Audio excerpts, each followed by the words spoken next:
So, hello guys, what's up? It's me again, Alicia nyo, at nagbabalik ulit para sa ating panibagong video. Nakikita nyo yung balita? Sabi sa inyo eh. Diba?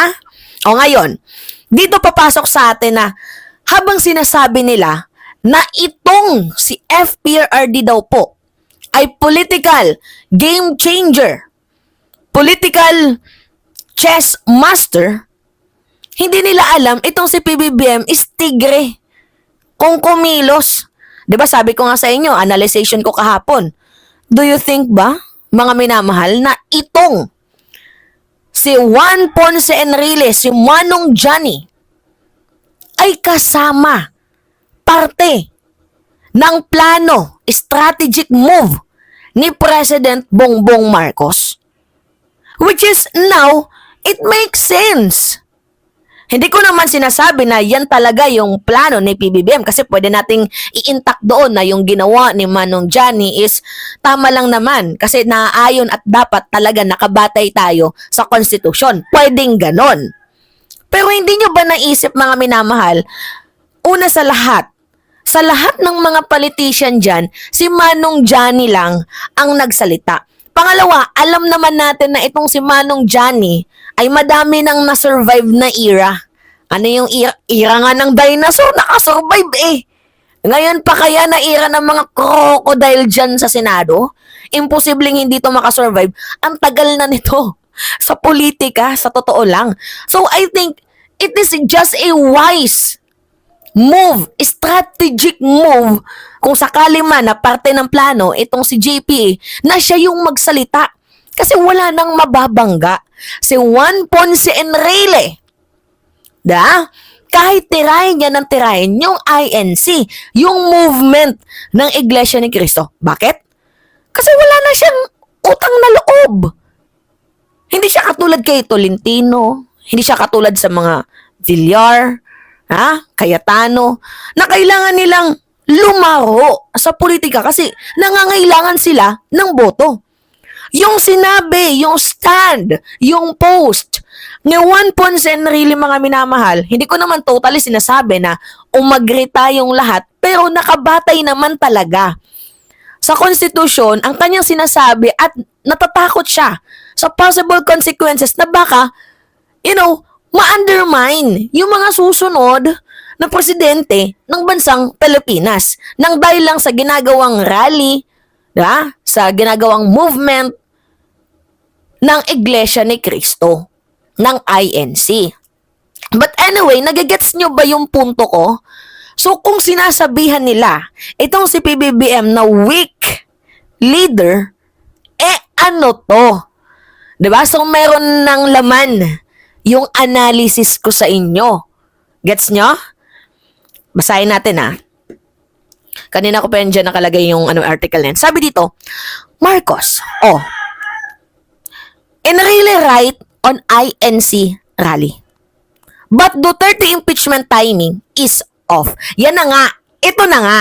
Dito tayo sa sinasabi na impeachment timing is off. Title pa lang tayo, mukhang matagal na ang usapan. Ganito.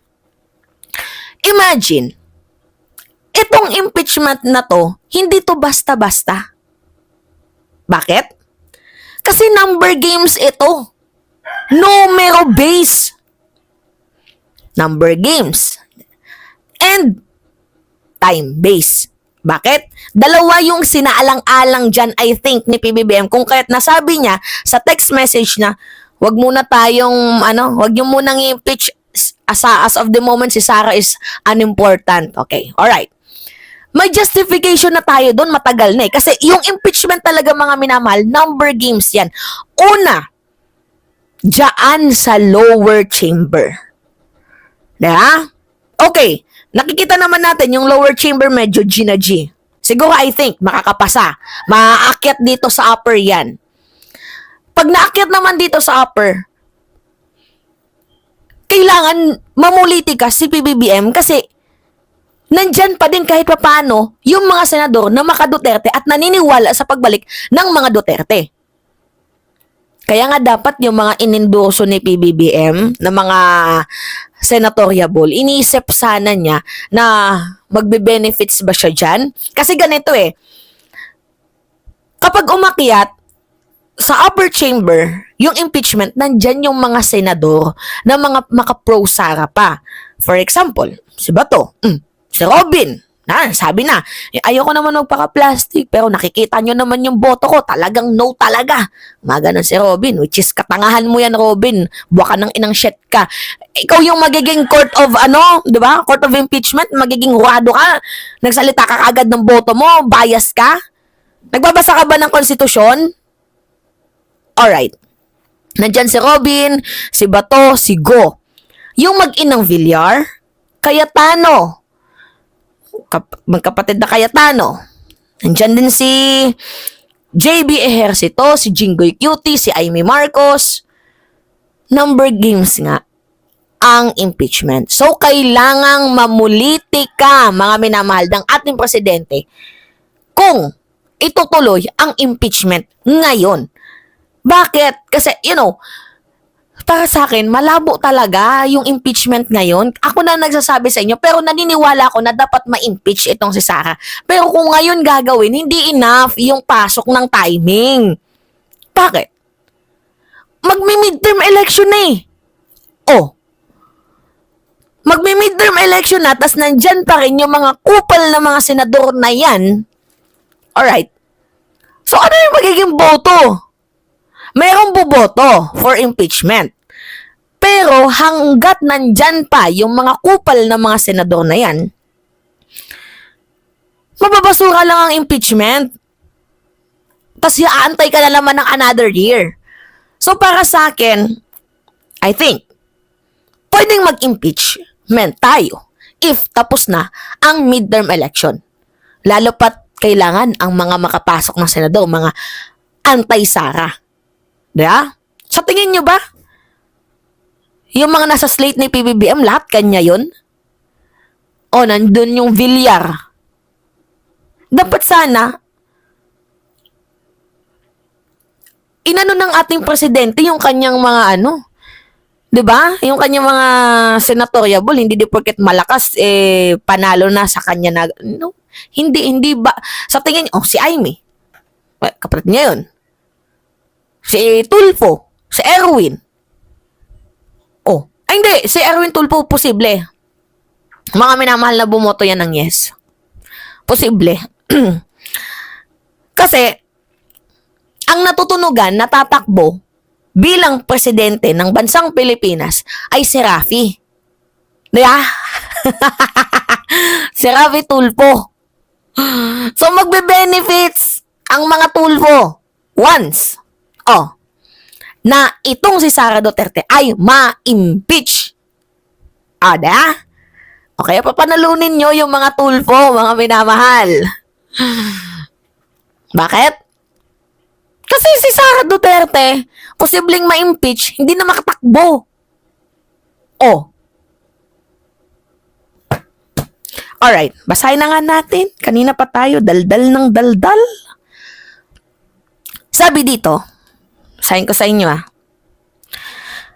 President Ferdinand Marcos Jr. agreed with Chief Presidential Legal Counsel Juan Ponce Enrile that the country would face a very detrimental precedent.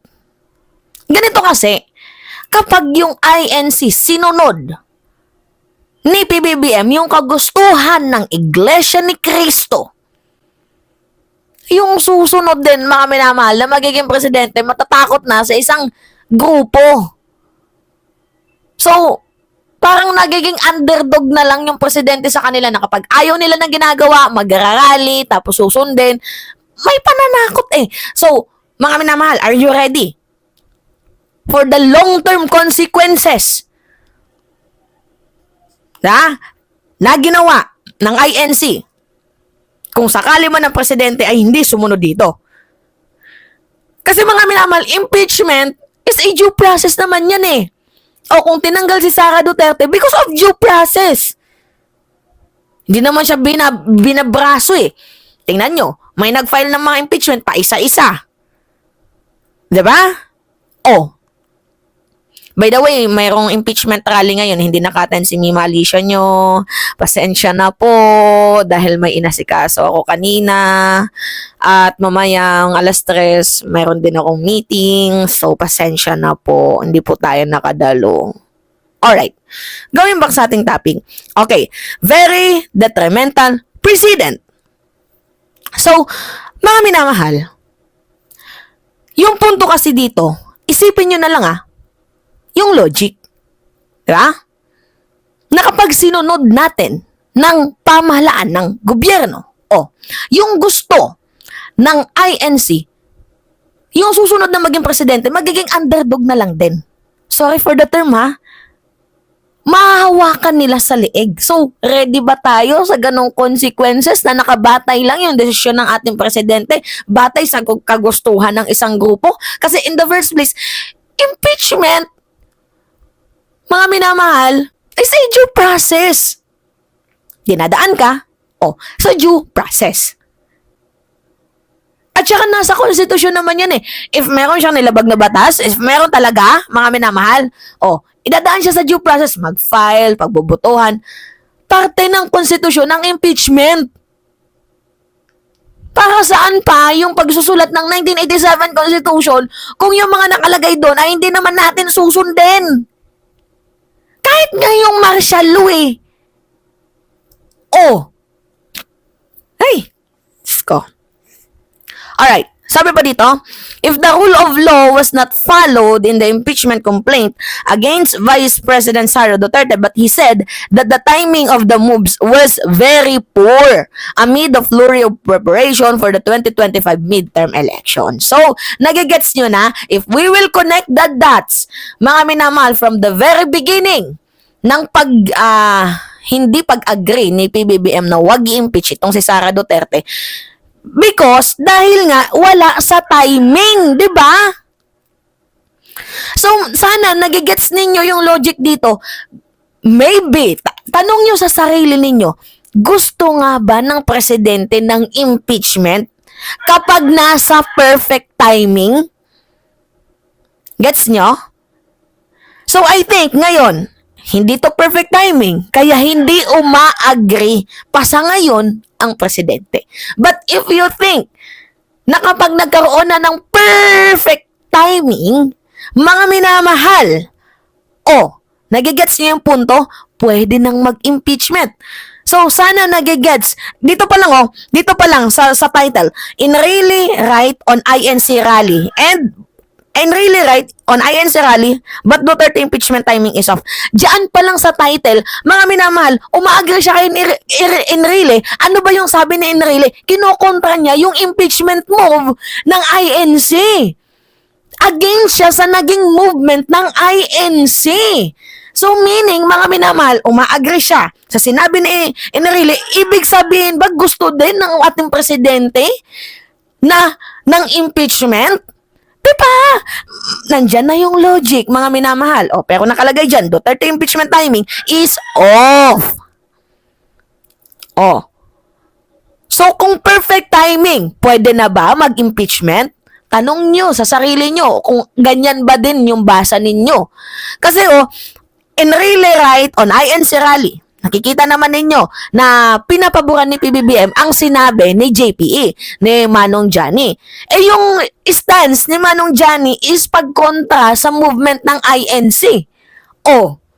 Sabi ko sa inyo, magaling lumaro ng politika itong si PBBM.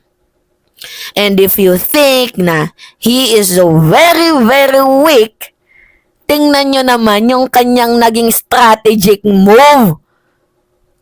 Diba? Kasama ba talaga sa plano si Enrile sa kanilang movement? Diba? Alright. Basahin pa natin Sabi dito, Chief Presidential Legal Counsel Juan Ponce Enrile had questioned the logic implicit in January 13 National Rally for Peace organized by Iglesia ni Cristo that opposed to impeach Duterte. pero nakatago sila sa branding na hindi kasi sinusuportahan lang namin yung gusto ng presidente. Paano yan ngayon? Ang stance na ng ating presidente, Enrile is right. So, nagigets nyo na yung logic? Nagigets nyo na yung logic? Sampal na naman to sa ginawang movement ng INC. Diba?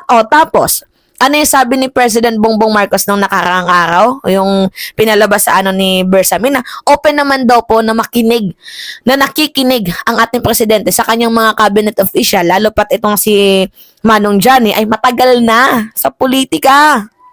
Diba? Alright. The 100-year-old former Senate President, popularly called JPE, said in a Facebook post on Wednesday that following the influential sex reasoning, Filipinos would have to sacrifice the rule of law without exciting accountability for alleged misdeeds by public official. Kasi, bakit ba talaga tayo nagkakagulo? Yun yung tanong dito. Because, dahil, sa Sa move din mismo ni Baby Sara. Sa kanyang confidential and intel funds. Na hindi natin malaman kung saan nga ba napunta at kung saan ginasta. Kaya nga tayo nagkakagulo. Kaya nga sabi ko sa inyo, there is no peace if there is no accountability and transparency. I hope you get that, mga minamahal. Stretch out ko na yung word na yan. Na wala talagang peace, walang kapayapaan kapag walang transparency. Diba? Kaya nagkakagulo tayo Nahati yung opinion ng mga Pilipino na umabot tayo sa 41% na gusto nang ma-impeach itong si Sara Duterte dahil hindi nga masagot yung mga question sa kanya. At ito din yung pinagtataka ko Si Sara Duterte na din mismo nagsabi na, sige, mag-file kayo ng impeachment kasi harapin ko naman yan. Kaya ano pa yung kinukuda, diba? At nirarally ng INC kung mismo si Sara Duterte na din mismo ang nagsabi na, sige, mag-file. I-file nyo yung impeachment na yan, harapin ko na yan. Harapin ko yan. Si Sara na mismo yung nagsabi. Diba? Sabi dito, sayin natin yung balita You know, JPE is one of our best legal thinkers in the country. Ay, may pagdidiin. Diniin ni President Bongbong Marcos na itong si JPE is one of our best legal thinkers in the country. So, sabi ko nga sa inyo, it is a wise move ng presidente, mga minamahal, na gamitin kung sakali man na parte ng plano itong si JPE. Diba? Mr. Marcos said in an interview during a visit in Burin Leyte Friday, and he is right. There is a consequences too. There will be a precedent and it will be a very problematic. Paano yung salita ni PBBM? He is right. There is a consequences that there will be precedent and it will be very problematic. Alright. Diba? Mga minamahal, paano yan? Kung naisahan ninyo itong INC para takutin itong si PBBM, do you think natakot ba ang ating presidente? Ay, kung magaling kayong lumaro, mas halata namang mas magaling pa sa inyo ding lumaro itong si PBBM. Alright? Yeah? But anyway, mga minamahal, kung itong presidente nga natin ay naniniwala sa opinyon, di ba, ni Juan Ponce Enrile, I think the Congress, the House should do their job accordance to the law. 'Di ba? Gawin nyo, trabaho nyo, basic lang naman. Gawin nyo yung trabaho ninyo. Hindi yung dami nyo pang sinasabi. Gawin nyo yung trabaho ninyo kasi nakabatay naman tayo sa konstitusyon. Hindi naman natin binabaliwala yung 1987 Constitution. Meron tayong ginagawang batayan. So, gawin ninyo yung trabaho ninyo. Yun yun. Oh. Diba? Alright. So, nagigets nyo na yung logic dito. Si PBBM agree for impeachment pero hindi sa timing na to kasi hindi to perfect timing. Number games to. Mga isipin nyo kunyari mag-proceed yung impeachment. Go tayo for impeachment. Suportahan na lang natin yan kahit ano yung mangyari. Pero kapag mag-go ngayon ng impeachment, kailangang mamuliti ka ng presidente dyan. Kasi kapag hindi, kunyari na basura yung impeachment, magiging mataas yung pagmumuka ni BP Sara. Kakapal yung mukha niya, hindi ako na-impeach. Pwedeng ganon. Hindi nyo ako na-impeach. So, ano ibig sabihin? Mahal ako ng Pilipino. Kahit alam naman natin na yung reason dyan mga minamahal ay yung mga senator. Kasi may mga senador na pro-Sara. Kahit yung gusto ng mga Pilipino, diba? Yung gusto ng mga Pilipino ma-impeach, wala tayong magagawa Nandyan yung mga senador Kaya nga dapat, itong si Robin hindi makasama sa voting. Kasi, halata na bias ang si Robin Padilla kasi ngayon pa nga lang nagsalita na siya ng kanyang boto which is mali. Hindi niya man lang inaral yung batas. Hindi pa nga umaakyat sa kanila yung article of impeachment, nakapag-judge na siya. Hindi niya man lang binasa. Kupal. Diba? Kulit Anyway, mga minamahal, it's me again, Alicia nyo, at nagbabalik ulit para sa ating panibagong video. So, pahingi lang ako, mga minamahal, ng likes, comments, and shares, diba? Para lagi kayong updated sa ating mga susunod na video. Analysis ko lang yun So, bahala kayo kung mag-agree kayo sa akin or hindi. Ingat, mga minamahal.